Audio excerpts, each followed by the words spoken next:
Sunday suspense, শুধুমাত্র radio Mirchi 98.3 FM A. It's hot. Bangla সাহিত্যের রোমাঞ্চকর কিছু গল্প দিয়ে সাজানো আমাদের এই বিশেষ নিবেদন সানডে সাসপেন্স। আজ আপনার জন্য মনীন্দ্রলাল বসুর লেখা ছোট গল্প ভেনল। আজকের গল্পটি আমরা নিয়েছি মিত্র ঘোষ প্রকাশিত, শীর্ষেন্দু রায় ও বারিদবরণ ঘোষ সম্পাদিত 100 বছরের সেরা ভৌতিক বইটি থেকে। প্রধান চরিত্রে ডক্টর সরকার ও রজেনবার্গ। গল্প পাঠে দীপ, গল্পের সূত্রধার সোমক। শুরু হচ্ছে ভেনল।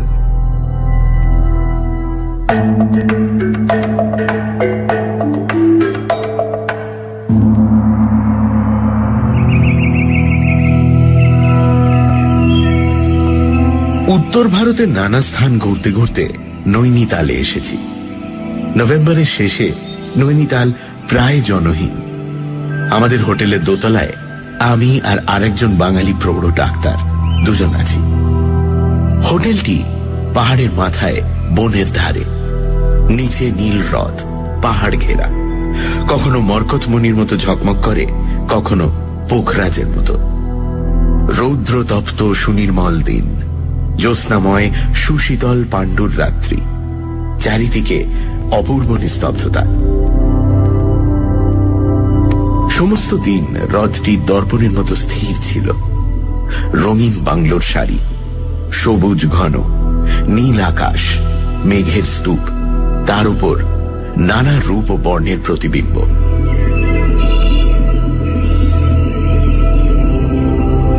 সন্ধেবেলায় পশ্চিম আকাশে মেঘপুঞ্জের রঙের ঠেলাঠেলি। আকাশ হোলি খেলায় মেতে উঠল। হ্রদ সুবর্ণবর্ণ। তারপর পাইন বনের পেছনে চাঁদ উঠল। পাহাড়ের তলায় ঘন অন্ধকারময় হ্রদ, রহস্যময়ী নারীর কালো চোখের মতো। ডিনার খেয়ে যখন ঘরের সামনে কাঁচ ঘেরা বারান্দায় বসলুম, বৃষ্টি পড়ছে। চারিদিকে ঘন অন্ধকার। দেবদারু বন আন্দোলিত করে ঝোড়ো বাতাস উঠছে চাপা কান্নার মতো। বারান্দায় বসে থাকা গেল না। ঝড়ের জন্য নয়, দাঁতে অসহ্য বেদনা অনুভব করলুম। বাঁ মাড়ির শেষে একটু ব্যথা দুদিন ধরেই রয়েছে। সারা রাতে ঝড়ের মধ্যে ব্যথা অসহ্য মনে হল। দাঁতের স্নায়ুগুলি যেন ছিঁড়ে যাচ্ছে ভয়ঙ্কর যন্ত্রণায়। ঘরে ঢুকে দেখলুম অ্যাসপিরিন বা বেদনানাশক কোনো ওষুধ সঙ্গে নেই। রাত 12টা হবে, বাইরে ঝড় উঠেছে। ওষুধের জন্য কোথায় যাওয়া যায়? মনে পড়ল আমার ঘরের পরে দুটি খালি ঘর, আর তার পরেরটাতেই প্রৌঢ় ডাক্তার সরকার আছেন। তার কাছে নিশ্চয়ই কোনো ওষুধ পাওয়া যাবে। ডাক্তারের সঙ্গে একদিন সামান্য আলাপ হয়েছিল। অদ্ভুত মানুষ মনে হয়। তিনি সমস্ত পৃথিবী 2 বার পরিভ্রমণ করেছেন। কোনদিন দেখি বারান্দায় বেতের ইজি চেয়ারে স্তব্ধ হয়ে বসে আকাশে মেঘের লীলা, হ্রদের খেলা দেখছেন। কোনদিন দেখি মোটা চাবুক হাতে ঘোড়ায় চড়ে ছুটে চলেছেন ভীমতালের দিকে। 6 ফুট লম্বা দীর্ঘ দেহ, সুঠাম দৃঢ় বৃদ্ধ শাল গাছের মতো। সবসময় ছাই রঙের একটা স্যুট পরে, চোখে কালো কাঁচের চশমা, নাকের ডগায় লাল ছাপ কাঁচ ঢাকা ফ্রেমের নিচে টকটক করে। দাঁতের যন্ত্রণা অসহ্য হয়ে উঠল।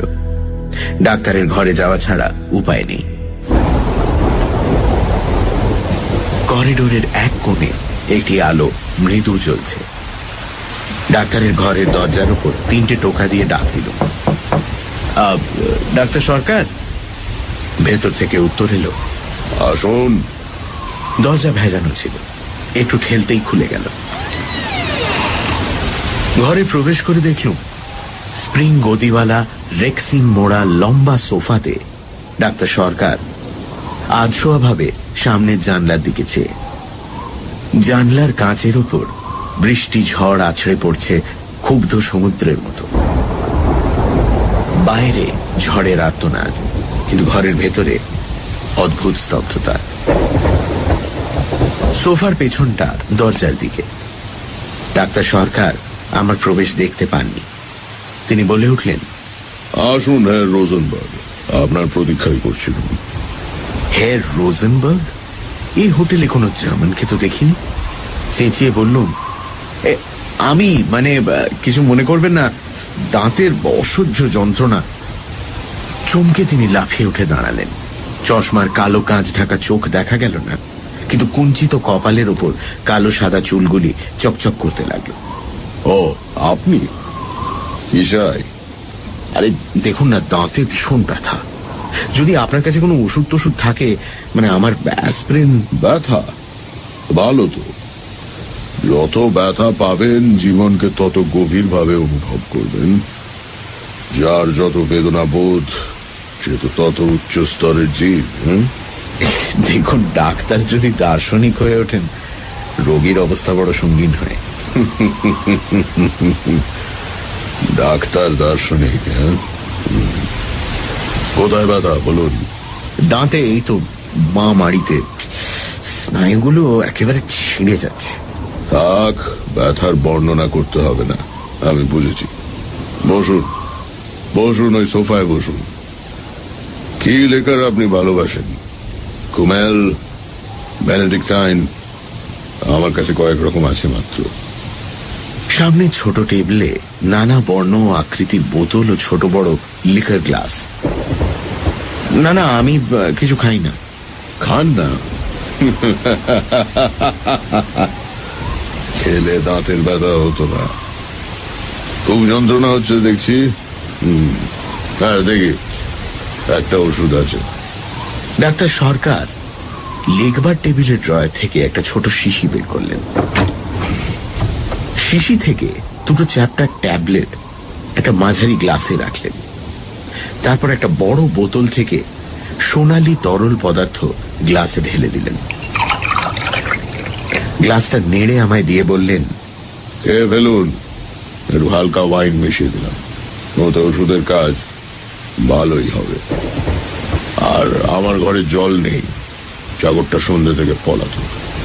ভাবুন, ওষুধের অনুপান হচ্ছে দক্ষিণ ফ্রান্সের সূর্যলোক পুষ্ট রক্তিম দ্রাক্ষারস। ব্যথা দূর করার জন্য তখন কেউ হাতে বিষ দিয়ে দিলেও খেয়ে ফেলত। ট্যাবলেট মিশানো ওয়াইন এক চুমুকে খেয়ে ফেলল। ডাক্তার সরকার আমার মুখোমুখি বসলেন, সোফায় হেলান দিয়ে। ছোট গ্লাস থেকে এক চুমুক ওয়াইন খেয়ে বললেন, কেমন মনে হচ্ছে? ব্যথা একটু কম মনে হচ্ছে। বাস, তাহলেই হলো। বেদনা হয়তো আপনার আগেকার মতোই আছে, তবে ওই যে মনে হচ্ছে বেদনা নেই, তাহলেই হলো। আসল হচ্ছে মন দিয়ে যা অনুভব না করি তাই দিচ্ছে। বসুন, গল্প করা যাক। এই ঝড়ের রাত্রে কি আর এখন ঘুম হবে? তো বেশ, তো আপনি একটা গল্প বলুন না। আপনার জীবনে তো অনেক অভিজ্ঞতা, কত দেশ, কত রকম মানুষ দেখেছেন। তারপর আপনি ডাক্তার, কত রকমের রোগী। ডাক্তারের রোগী দেখা ক্লিনিক্যাল আই দিয়ে দেখা, সত্যিকারে দেখা নয়। যে দেখায় বেদনা নেই, হৃদয়ের ব্যথা নেই, আতঙ্ক নেই, সে দেখা সত্যি দেখা নয়। কিন্তু দেখায় আনন্দও তো থাকতে পারে। হ্যাঁ, কিন্তু সব গভীর আনন্দের সঙ্গেই তীব্র বেদনা রয়েছে। শুধু মানুষের মনের ব্যথা নয়, দেহের ব্যথাকেও যত রকম ভাবে, যত নতুন নতুন করে জানতে পারবেন, জীবনকে তত গভীরভাবে জানবেন, প্রাণের মর্মস্থলে গিয়ে পৌঁছবেন। এই দেহ মনের বেদনার অভিজ্ঞতায় আমাদের সত্তা গড়ে ওঠে, আমাদের ব্যক্তিত্ব প্রকাশিত হয়। আপনার জীবনে তো বহু অভিজ্ঞতা আছে মনে হয়। নব নব অনুভূতি লাভের তৃষ্ণা আমাকে সারা জীবন দিশেহারা করেছে। ডাক্তার রূপে আমাকে দেখতে হয়েছে মানুষের দেহ মনের ভাঙনের রূপ, তারপর বেদনার মুক্তি। সেজন্য প্রকৃতি বা মানব সৃষ্ট পরিপূর্ণ সৌন্দর্য দেখবার জন্য আমি দেশ হতে দেশান্তরে করেছি।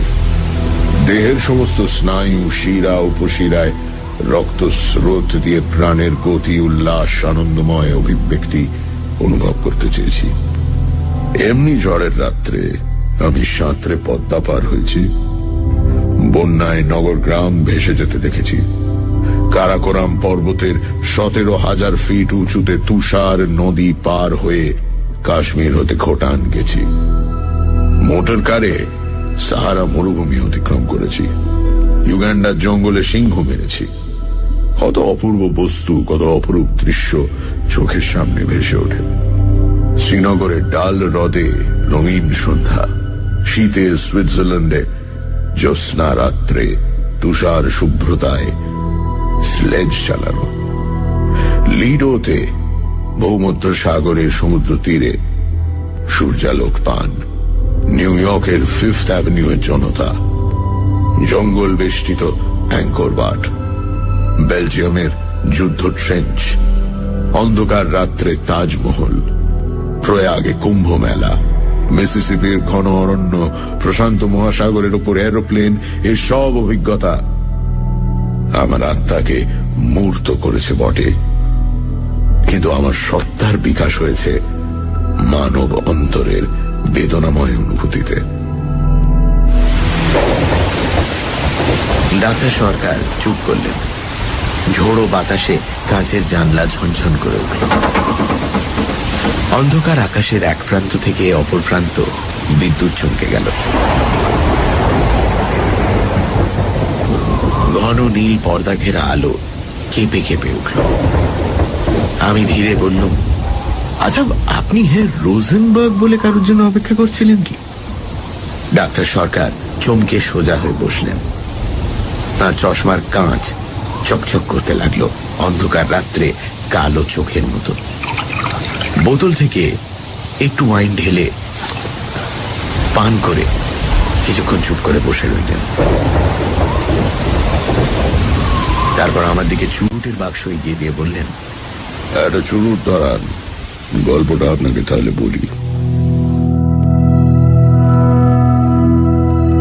মুনসেনে ডাক্তারি পরীক্ষা পাশ করে আমি কিছুদিন সুইজারল্যান্ডে ড্যাভোসে একটা যক্ষা স্যানিটোরিয়ামে কাজ করি। এমনি নভেম্বর মাসের শেষাশেষি একবার ডাভোস থেকে প্যারিসে আসি। গার্দলিয়াতে যখন নামলুম রাত 11টা হবে। কুলিকে জিনিস বুঝিয়ে দিচ্ছি, ওভারকোটের ওপরে কে থাপ্পড় মারল। আরে ডাক্তার যে! ফিরে দেখি রিচার্ড রোজেনবার্গ, আমার স্যানিটোরিয়ামের একটি রোগী। লোকটির বয়স 40-এর কাছাকাছি হবে। দেখতে আমার চেয়েও লম্বা, বহুদিন রোগে ভুগে শীর্ণ শুষ্ক মুখ, চোখে একটা তীব্র ক্ষুধিত দৃষ্টি। তার বাঁ পায়ের গোড়ালির এক হাড়ে যক্ষা।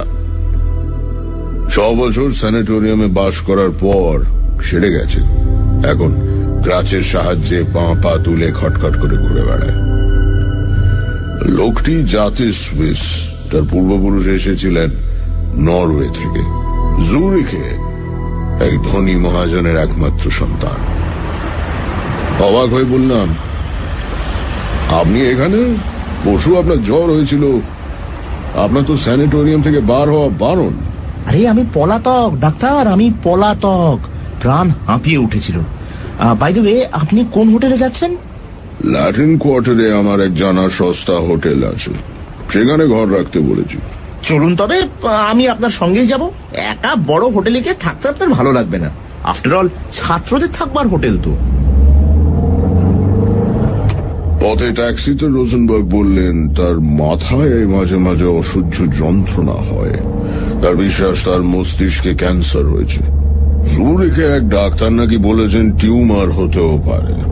প্যারিসে বড় ডাক্তার দেখাবার জন্য তিনি স্যানিটোরিয়াম থেকে অনুমতি নিয়ে এসেছেন। তার বিশ্বাস একটা ক্যান্সার কোথাও হচ্ছে। কথাটা আমি বিশ্বাস করলুম না। আমার হোটেলে আমার ঘরের কাছেই রোজেনবার্গের জন্য ঘর ঠিক করে দিল। শোবার উদ্যোগ করছি, এমন সময় ট্রেনে স্যুট বদলে সাজসজ্জা করে রোজেনবার্গ আমার ঘরে এসে ঢুকলেন। বললেন, চলুন একটু বেরোনো যাক। আমি খুবই ক্লান্ত। আরে 6 বছর পর প্যারিসে এলাম, এর মধ্যে শেষ। Tender is the night.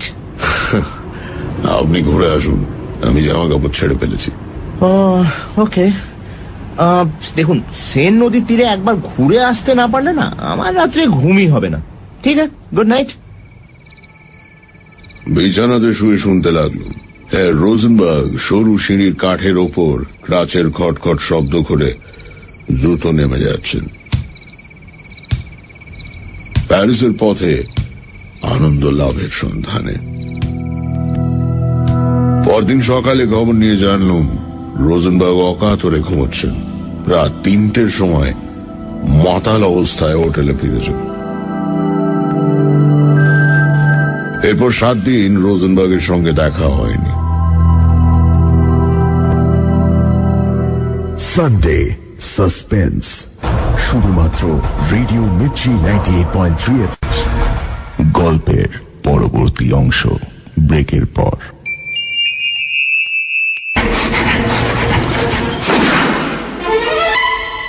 Sunday suspense, শুধুমাত্র radio Mirchi 98.3 FM A. It's hot. শুনছেন সানডে সাসপেন্স। আজকের গল্প মনীন্দ্রলাল বসুর লেখা ভেনল। দাঁতের ব্যথায় কাতর হয়ে লেখক যান তার হোটেলের পাশের ঘরে ডক্টর সরকারের কাছে। ঘরে ঢুকতেই লেখককে হঠাৎ রোজেনবার্গ বলে ডেকে ওঠেন ডাক্তার। যাই হোক, ওষুধ দেবার পালা মেটে লেখকের অনুরোধেই একটা গল্প বলা শুরু করেন ডাক্তার, রোজেনবার্গের গল্প। তারপর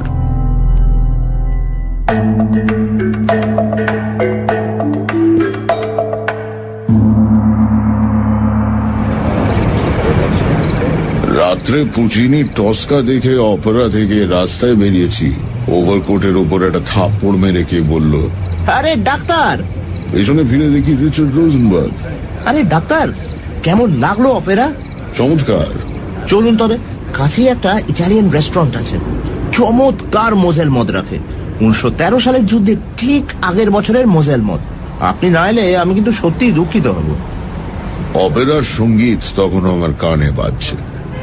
বললুম, চলুন আজ রাত্রে একটু হল্লা করা যাক। হ্যাঁ,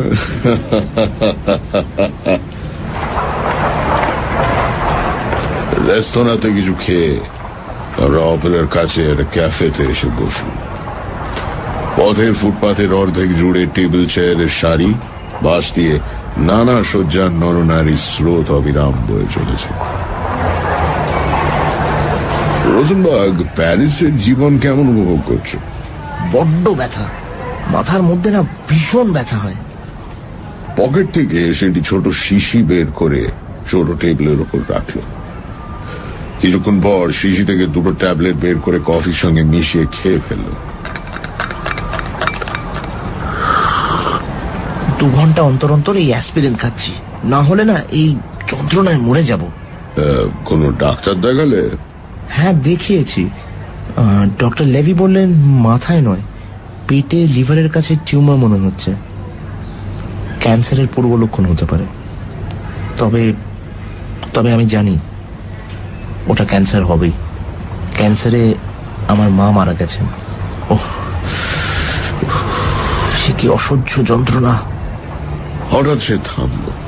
দেখলুম জ্বালাময় তীক্ষ্ণ দৃষ্টিতে পথের সুসজ্জিতা বার বিলাসিনীর দিকে সে চেয়ে আছে। 3 সুন্দরী মেয়ে চলেছে শিকারের সন্ধানে। রোজেনবার্গের চেয়ারের পাশে খাড়া করা ক্রাচ দুটির দিকে ব্যাঁকা দৃষ্টিতে চেয়ে তারা চলে গেল। রোজেনবার্গের শীর্ণ মুখ আরো কালো হয়ে উঠল। বললুম, ডাক্তাররা তো নিশ্চিত রূপে কিছু বলছেন না। নিশ্চিতভাবে কে কি বলতে পারে? এই যে দিন রাত একটা অসহ্য ব্যথা অনুভব করছি। ক্যান্সার রোগীকে আমি তিলে তিলে মরতে দেখেছি, তার সমস্ত সিমটম আমি জানি। আমি ওয়েটার, আরো 2 গ্লাস। আচ্ছা, আপনি তো ডাক্তার, আপনি বলুন তো, ক্যান্সারের কোনো চিকিৎসা আছে? এখনো পর্যন্ত আমাদের জানা নেই। নানা পরীক্ষা চলছে। শুধু রোগী অসহ্য যন্ত্রণা ভোগ করে মরে, তাই তো? হ্যাঁ, একদিন তো আমাদের প্রত্যেককেই মরতে হবে। আর আর ক্যান্সারের রোগী যদি আত্মহত্যা করে তাতে দোষ কি? হ্যাঁ, কিসের দোষ? প্রাণ অমূল্য, প্রাণকে আমরা এখনো সৃষ্টি করতে পারি না। স্বেচ্ছায় তাকে বিনাশ করার অধিকার কি আমাদের আছে? শুধু যন্ত্রণা ভোগের অধিকার আছে, তাই তো? আচ্ছা, এই ধরুন আমি তো আত্মহত্যা করতেই পারি।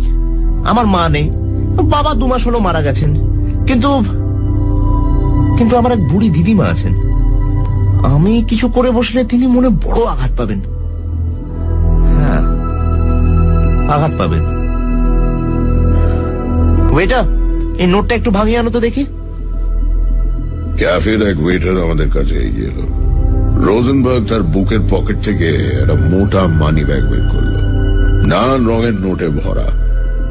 নোটের তাড়া থেকে একখানি 1000 ফ্র্যাঙ্কের নোট বার করে ওয়েটারের হাতে দিল। তারপর মানি ব্যাগটা খুলে টেবিলের উপর রাখলো। শুধু ক্যাফের নয়, রাস্তার লোকেও দেখতে পেল নোট ভরা মানি ব্যাগ টেবিলের উপর পড়ে আছে। ব্যাগটা তুলে রাখো রিচার্ড। ডাক্তার, জানো তো এই ব্যাগে 30,000 ফ্রাঁ আছে। 30,000 ফ্রাঁ। রোজেনবার্গ কথাগুলো এত জোরে বলল যে রাস্তার লোকও শুনতে পেল।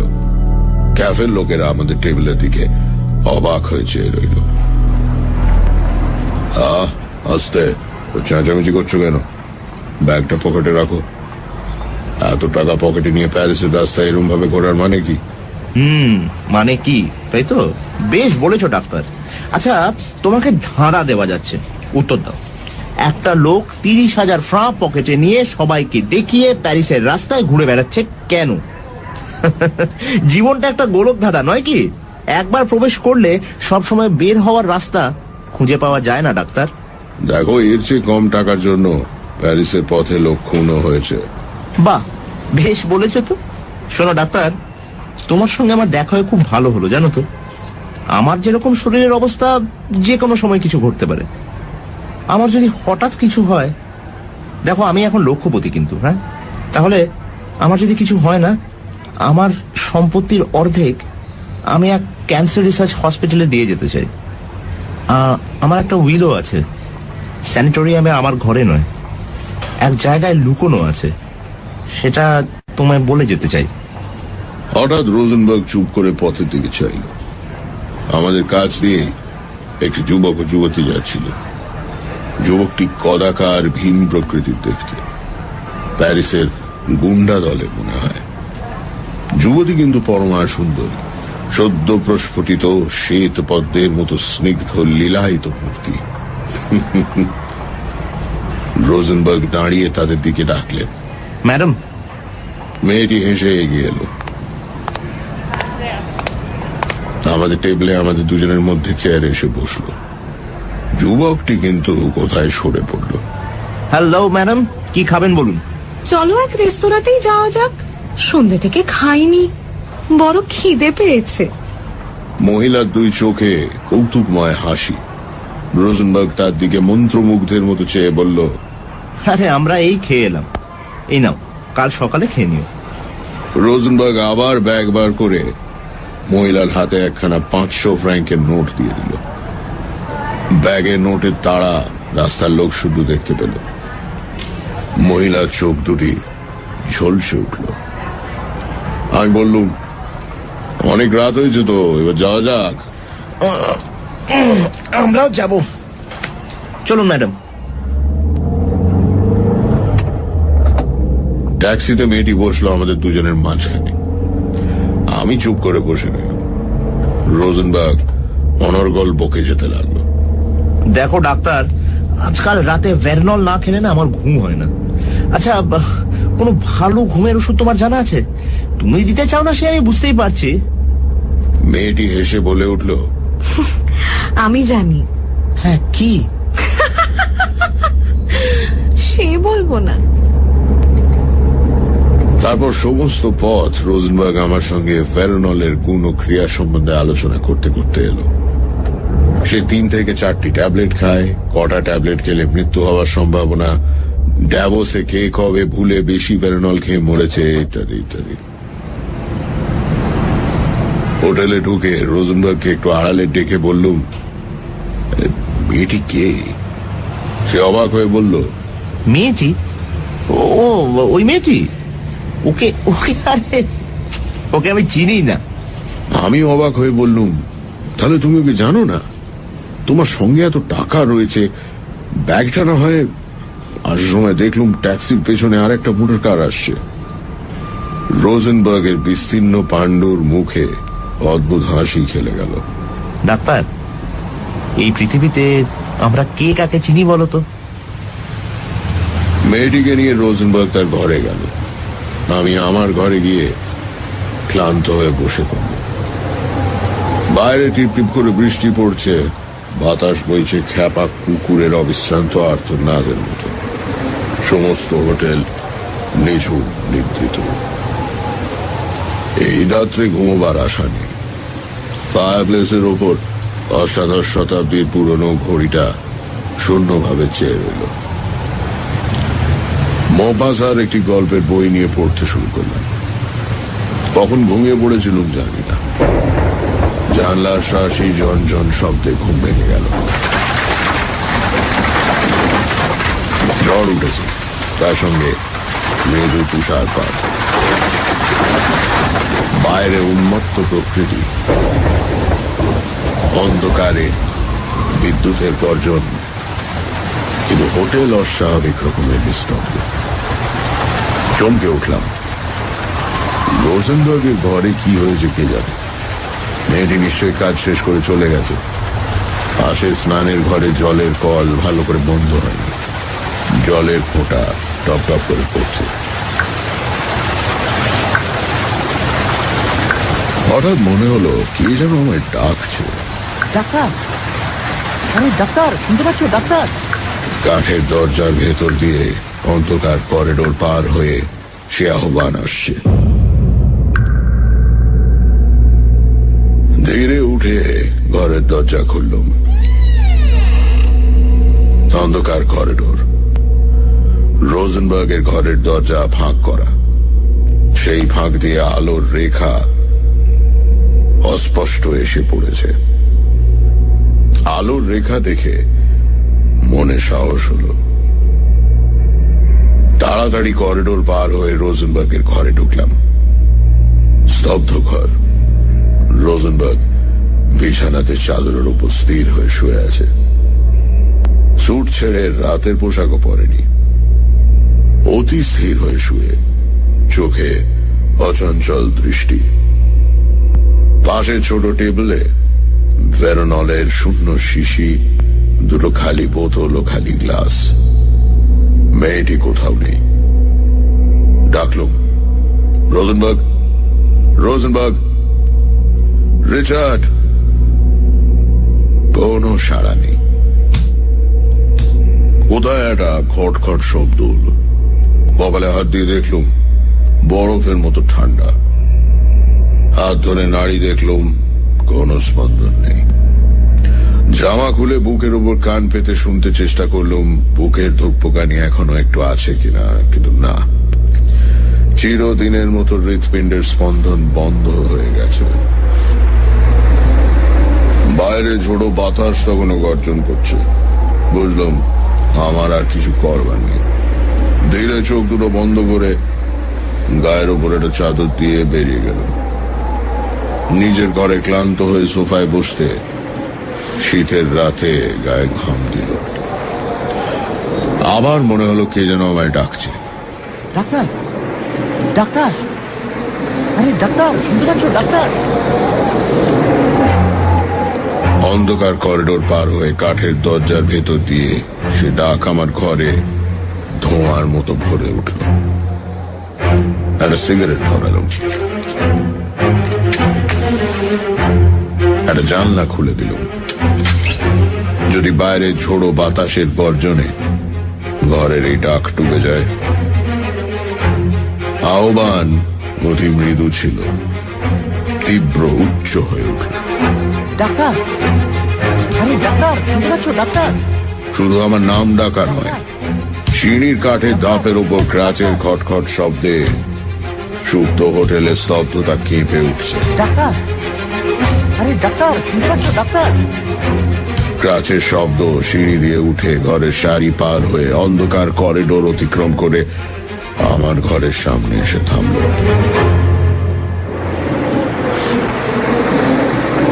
ঘরের দরজার ওপর 3টে টোকা পড়ল। আরে ডাক্তার! তখন আতঙ্কে মূর্ছা যাওয়া উচিত ছিল, কিন্তু আমি আতঙ্ক রস অনুভব করার চেষ্টা করছিলাম। রিচার্ড রোজেনবার্গের প্রেতাত্মাকে দেখতে আমি প্রস্তুত। বললাম, আসুন। ধীরে দরজা খুলে গেল। অন্ধকার পটভূমিতে ছবির মতো রিচার্ড রোজেনবার্গের মূর্তি ফুটে উঠল। মোটা কালো ওভারকোট পরা, মাথায় ধূসর টুপি, 2 বগলে ক্রাচ। মুখের ওপর ঘরের আলো পড়ে কাঁচের মতো চকচক করছে। চোখে ক্ষুধিত তীব্র দৃষ্টি নেই, বড় শান্ত ঝিমুন ভাব, যেন বেতার যন্ত্র থেকে কথাগুলি কানে এলো। ডাক্তার, আমি বাইরে যাচ্ছি। উইলের কথাটা বলতে এলাম। উইলটা আছে আমাদের স্যানিটোরিয়ামে ফ্রাউ মায়ারের ঘরের টেবিলের 3য় দেরাজে। আচ্ছা, গুড নাইট। আমাকে অনেক দূর যেতে হবে।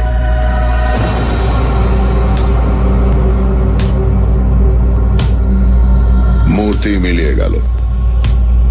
অন্ধকারে বিমূঢ় চোখে চেয়ে রইল। খটখট শব্দ দূর হতে দূরে চলে যাচ্ছে। এতক্ষণে গা শিরশির করে উঠল, হাত পা ঠান্ডা হয়ে আসছে। নিজের বুকে ধুকপুকানি শুনতে পাচ্ছি। 2 ঘর পরে রোজেনবার্গের মৃতদেহ। হঠাৎ করিডোরে কে আলো জ্বালল, চোখ ঝলসে উঠল। সিঁড়িতে যুবক দলের হাসি, যুবতী দলের চঞ্চল পদধ্বনি। একদল চৈনিক ছাত্রছাত্রী হাসতে হাসতে গল্প করতে করতে সিঁড়ি দিয়ে উঠছে। রাত 2টোর আগে তারা সাধারণত ফেরে না। Good night. Night night. Good night. ছাত্রের দল যে যার ঘরে গিয়ে দরজা বন্ধ করে দিল। আমিও আমার ঘরের দরজায় চাবি দিলাম। হোটেল আবার সুপ্ত, স্তব্ধ। ঝড় থেমেছে, নিঃশব্দে তুষারপাত হচ্ছে, যেন কে দোলন চাপা ফুলের পাপড়ি ছিঁড়ে ছিঁড়ে চারিদিকে ছড়িয়ে দিচ্ছে। খোলা জানলার কাছে গিয়ে একটা সিগারেট ধরিয়ে বসলুম আলোর আশায়। ডাক্তার সরকার চুপ করলেন। আমি নিঃশব্দে চুরুট টানতে লাগলুম। বাইরে ঝড় বৃষ্টি থেমেছে। মৃদু জ্যোৎস্নায় আকাশ থমথম করছে। ধীরে উঠে দাঁড়ালুম। ডাক্তার সরকার বলে উঠলেন, মিস্টার ঘোষ, আজ রাতেও আমার ঘুম হবে না দেখছি। এখন রাতে ভেরনল না খেলে আমার ঘুম হয় না। কথাগুলো শুনে কোনো অজানা ভয়ে চমকে উঠলুম। এই যেন ডাক্তার সরকারের কণ্ঠস্বর নয়। দেখুন তো, ওইখানে একটা শিশি আছে। হ্যাঁ, ওই যে হলদে শিশিটা। আমি আর উঠতে পারছি না, পায়ে কেমন ব্যথা হয়েছে। কয়েকটা ট্যাবলেট শিশি থেকে এই গেলাসে রাখুন তো। জিজ্ঞেস করলুম, কটা? কটা? এই 5-6টা। ওতে কিছু হবে না আমার। ওর কমে ঘুম হয় না। আপনি হয়তো 6টা খেলে। মন্ত্রচালিতের মতো 6টা ট্যাবলেট গ্লাসে ফেলে তার সঙ্গে একটু মদ মিশিয়ে ডাক্তার সরকারকে দিলুম। তিনি এক চুমুকে সবটা খেয়ে বললেন, একটু বসুন। তারপর চোখ বুজে সোফায় হেলান দিয়ে শুয়ে পড়লেন। আমি চুপ করে বসে রইলাম। পা যেন নাড়তে পারছি না। ঘরের স্তব্ধতা পাথরের মতো ভারী। জানলার কাঁচ ঝকমক করছে ভীত নারীর দৃষ্টির মতো। কতক্ষণ বসেছিলুম জানি না। কালের স্রোত যে বয়ে চলেছে সে অনুভূতি হারিয়ে ফেলেছিল। মনে হলো খটখট শব্দ আসছে। কাঠের মেঝের ওপর ক্রাচের খটখট শব্দ। সে শব্দ সিঁড়িতে উঠে আমার ঘরের পাশ দিয়ে বারান্দা পার হয়ে ঘরের সামনে এসে থামল। দরজার উপর 3টে টোকা। ভয়ে শিউরে উঠল। চেঁচিয়ে বললুম, ডাক্তার সরকার। কোনো সাড়া নেই। প্রাণপণে চেঁচালুম, ডাক্তার সরকার, ডাক্তার সরকার। নিঃসাড় স্পন্দনহীন দেহ। ডাক্তার সরকারের হাত ধরে ঝাঁকুনি দিলুম। বরফের মতো কনকনে হাত, নাড়ি খুঁজে পাওয়া গেল না। নাকের কাছে হাত রাখলুম, বুকের উপর কান দিয়ে শুনতে চেষ্টা করলুম। নিশ্চল হৃৎপিণ্ড, দেহে রক্ত চলাচল নেই। ডাক্তার সরকার মৃত। হয়তো ভেরানলের মাত্রা অধিক দিয়েছে। বিবর্ণ মুখ, সাদা মুখোশের মতো। আতঙ্কে বিহ্বল দৃষ্টিতে দরজার দিকে তাকালুম।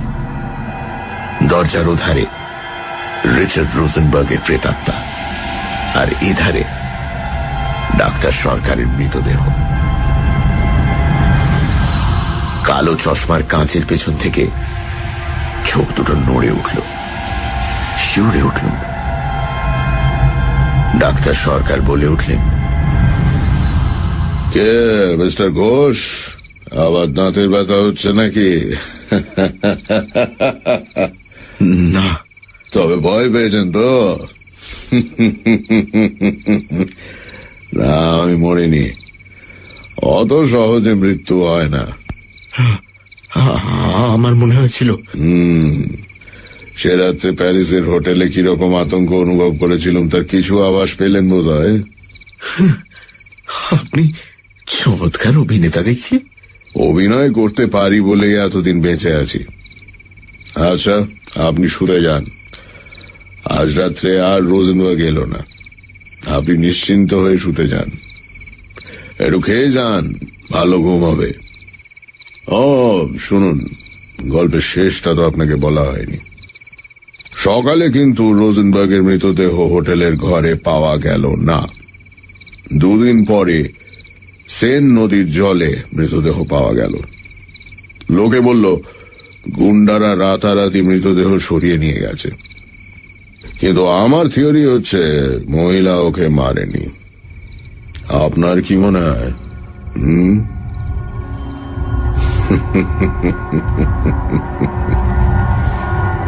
আমি কোনো উত্তর না দিয়ে চলে এলাম। ঘরে এসে খোলা জানলার পাশে বসলুম। হ্রদের জলে জ্যোৎস্নার ঝিকিমিকি। ভাবতে লাগলুম, ডাক্তার সরকার কি উন্মাদ, না বানিয়ে গল্প বলতে ওস্তাদ?